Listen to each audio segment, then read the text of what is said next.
Hi, I'm here in this unusual setup with no ring light to tell you that today I am indeed going to try out an ice rink near me, and by near I mean 15 minutes by tram.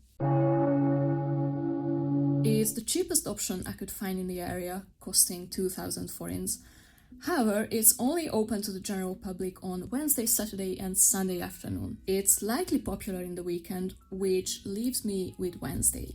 In order to have a balanced view of all the rinks I'm testing now, I've come up with a few things I can rate them based on to see what value I get for the price I'm paying. Size and shape are obviously important because if the rink is too small or too square shaped, you are basically just going around in circles, and I don't care about how boring it is. My concern is the constant imbalance of pressure, motion and so on. I also dislike crowds, but that depends on timing as well. Another thing that can make or break an ice rink is storage options. I've always skated in a sweater or sometimes even just a t-shirt, and in general I'm not comfortable with leaving my stuff around on benches or whatever.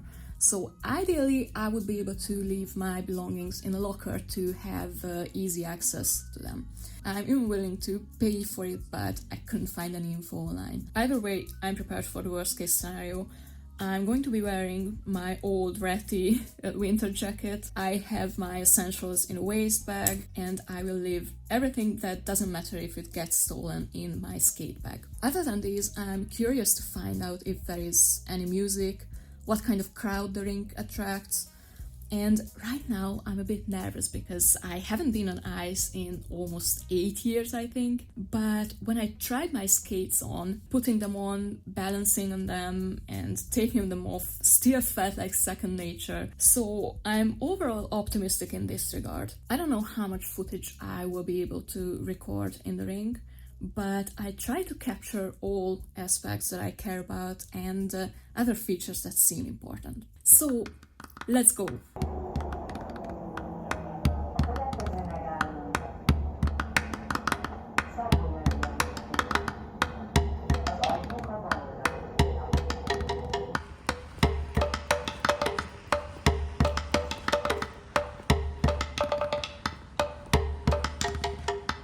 First, I almost got stuck between two doors that had little windows you had to open and close to equalize the pressure. Once I got through though, I was very impressed by how professional everything looked. It seemed like the locker rooms were reserved for club members only, but I didn't feel like my belongings were threatened at all. This isn't the free admission Obuda ice rink in 2009, where one time somebody stuffed garbage into my boots while I was on the ice. More about those times later when I finally returned there.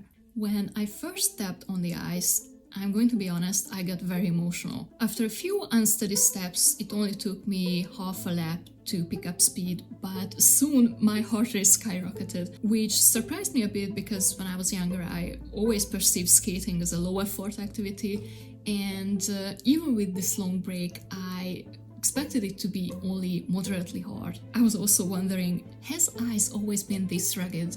I remembered it to be way smoother. Anyway, 15-20 minutes in, I finally reached the crossover and I didn't die, so I got more and more confident. However, the reason I'm recording this the next day is that I had a very sudden and unexpected fall and hit the back of my head.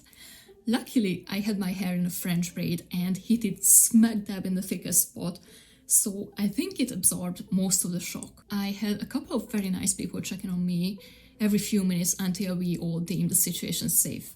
Somehow the next 1.5 hours flew by. I got into the flow, I got used to the ruggedness of the ice, and I managed to skate backwards with very little difficulty, and I even sneaked in a few tiny jumps. It helped a lot with my balance when I started to consciously apply stuff I learned in ballet classes, because yes, I took ballet classes as an adult. I bet you would have never guessed. So my technique was progressively improving, my moves got smoother, and at the end I left confident and energized. I didn't use my toe picks because eating shit once was more than enough, but next time I want to try some basic jumps and turns. So let me sum up my experience. The rink is spacious enough to have long straight sections and also accommodate for wider maneuvers, and thankfully the crowd was sparse enough for those. The two main types of skaters I observed were families with little kids learning to skate and young adults at a very advanced level, both figure skaters and, I assume, hockey players. Watching the latter group was incredibly motivating, while the former came with the usual challenges. You see, children on ice are loose cannons without exception, and it can be very entertaining, but you also have to constantly watch out for these erratic little tripping hazards. There was music, but it wasn't overwhelming at all. I'm still debating whether I was rickrolled or it was just something similar, but it was mostly hits from the early noughts. Think Sandstorm by Darude, and well, just listen to this.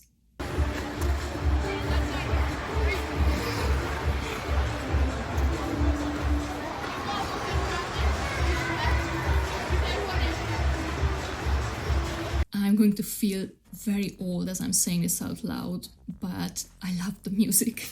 It's also an advantage that it's an indoor rink, because it was pouring when I got off the tram, and if I had decided to try the Budapest Park ice rink, I would have had to cancel everything. I can definitely see myself returning every Wednesday.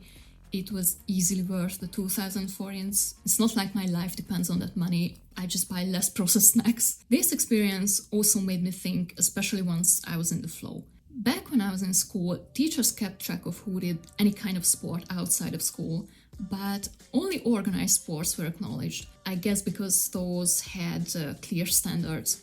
But it backfired big time in the sense that even though I was extremely active, I had no idea that ice skating and cycling counted as proper exercise. But now that I basically started over with a clean slate, I was like, holy shit, doing this for hours, 5 to 7 days a week, sure as fuck isn't a sedentary lifestyle. No wonder I weighed 59 kilograms for my 1 meter 63 centimeters. Which brings me to my next point. This warped perception of my activity level was compounded by other unfortunate circumstances. First off, I sucked at everything we did in PE classes.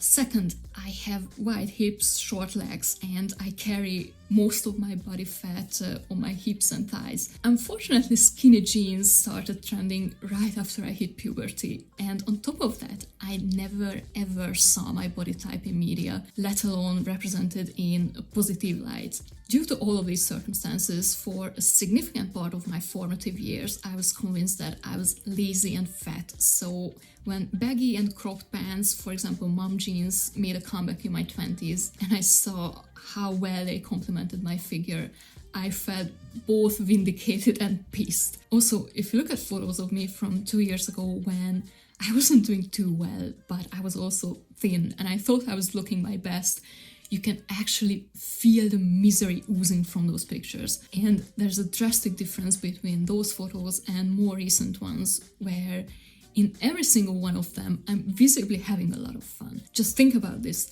I look better in the selfies I took in the hospital after I almost died than in any picture from late 2023. All of this to say that in recent years I've developed a much healthier relationship with my body, and I feel like getting back into ice skating is the keystone in this development. And this is one of the reasons why I got so emotional. The other being that skating has never failed to cheer me up, even when I was going through a very difficult time as a teen.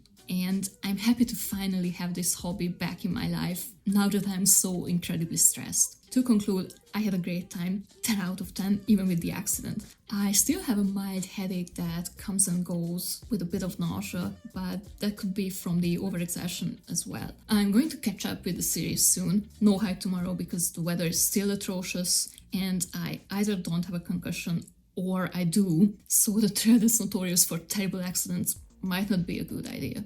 If you don't want to miss tomorrow's hopefully double episode, presuming that I don't die in my sleep, subscribe. See you around.